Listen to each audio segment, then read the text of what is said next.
Ricky Martinez, December 7th.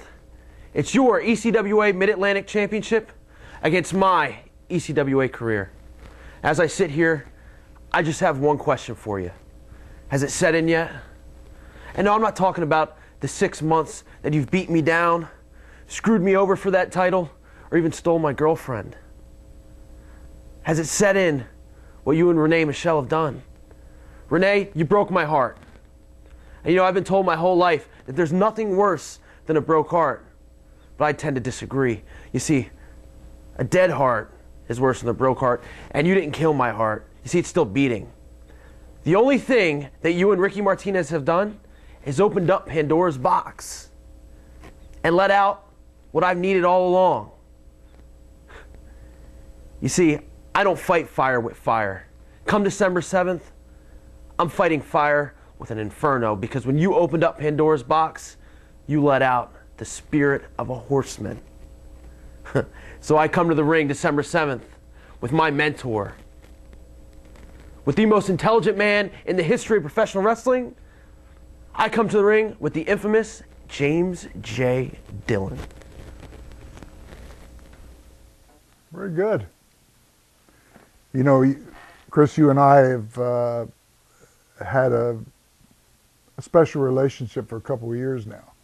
And you came to me and made a very good first impression. I could see a passion in you, much like going back in time that I had when I first started in the business. And I liked your attitude. You were listening more than talking, and you wanted my help. And just as I received a lot of help throughout my career, I always felt that you had to have talent and a love for this business if you're going to make it. And I saw that in you. You have to have perseverance. And what I've just heard you say indicates to me that you have perseverance, because there are a lot of bad times in this business, a lot of disappointments. And some guys say, well, you know, I liked it because I thought it was going to be all glory and happy times, and it's not. And then along the way, I found in my career that you need help from others. You can't do it on your own, even with talent and perseverance. And I had a lot of help from a lot of people along the way. And then the kind of unknown factor that plays into it that's unpredictable is just sheer luck of being in the right place, the right time, and having an opportunity present itself and being able to take advantage of that opportunity. So I have been supportive of you. I do not go down the ringside with you because I've been fortunate enough to have had a wonderful career. I'm part of a select company that has not only one Hall of Fame ring, but 2 Hall of Fame rings. And I have the benefit of a half-century of experience and wisdom that I'm very happy to share with you. But you're the guy that has to get up every morning and go to the gym.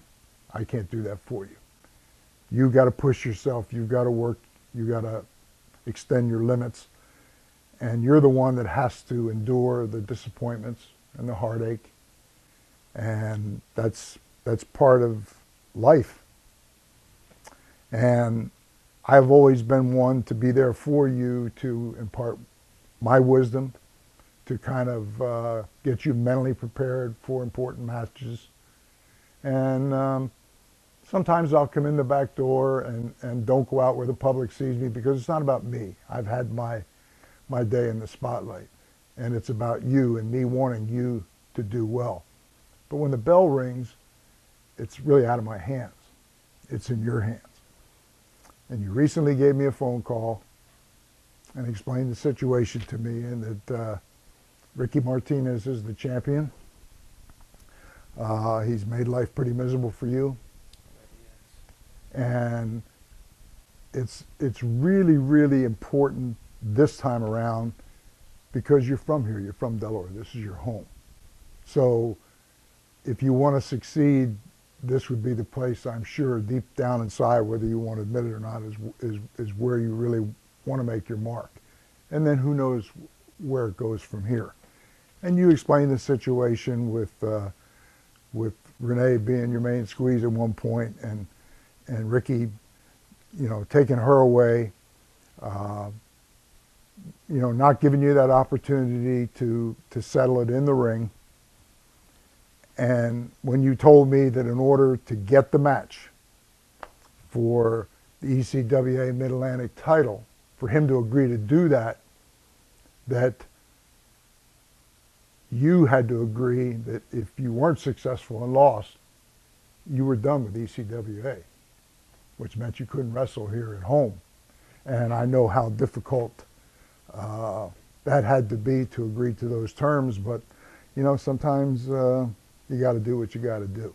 So if there was ever a time when you called me and you said, you know, this time I really need your help, and I said I would come on December 7th to the Boys and Girls Club in Newark, and I would be there in your corner. Now, the shock factor is over. You know, Ricky got the news, and I think the element of surprise from all indications had the desired result. But now the shock factor's over. He's had a month to think about it, and I'm sure he's wondering, you know, what we got up our sleeves. Ric Flair always told me that, hey, you treat a woman with respect. You never put your hands on a woman. And somebody say, oh, well, Tommy, I thought Tully one time slapped Baby Doll, but that was back before the Horseman days, and that was a situation where Tully had anger management classes after that, and Tully adopted the Horseman philosophy, which is, hey, when the matches are over, you know, we go to the club and buy the girls drinks and treat them like they should be treated. So I've made it clear out front that under no circumstances am I going to put my hands on Renee. But written into the contract in fairness is she also cannot do anything in terms of physically accosting me to try and entice me to do something that I'm not going to do anyway.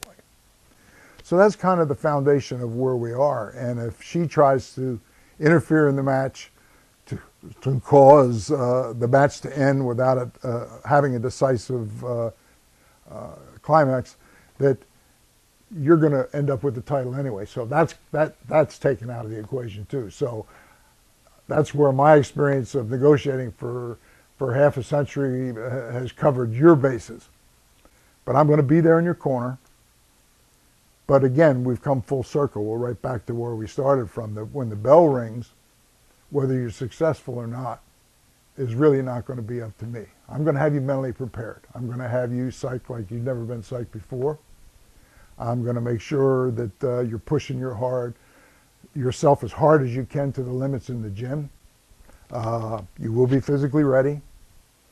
But after the announcements are done and the cheers of the crowd are done and the bell sounds, it's going to be up to you and not me what happens. And that's when it comes gut check time. Then it's going to be, okay, I'm from Delaware and this is my dream. I want that title. I want to make things right, and it's going to be up to you. The outcome of the match is going to be settled between you and Ricky, and I'm not going to lay a hand on her. She's not going to lay a hand on me. And but I've had a pretty good track record of success, and most of the people who I have mentored or been associated with have the reputation of being winners. So I want to invite all the wonderful fans in the area. It's very rare for me. I've been here in Delaware for 10 years now. This is only the third time that I've made a wrestling-related appearance in 10 years. So it had to be something pretty special in my mind. And it should indicate to you how I feel about you personally, how I feel about you professionally, and it's going to be a very special match. And I think it's nice that it's a night where the Marines are there with the Toys for Tots. So there's some good things that are happening. And what would be better than to cap the night off with, at the sound of the 3 count and the bell ringing, that you, Chris Wylde, get your hand raised and be the champion. Can you do it? I can do it. Ricky Martinez, true words have never been spoken. ECW is my home. James J. Dillon is like my blood. December 7th, I don't plan on disappointing or losing either one. So when all the dust is settled, when you and I have laid it all on the line, like I know we will, on the mat, at the end there can only be one winner.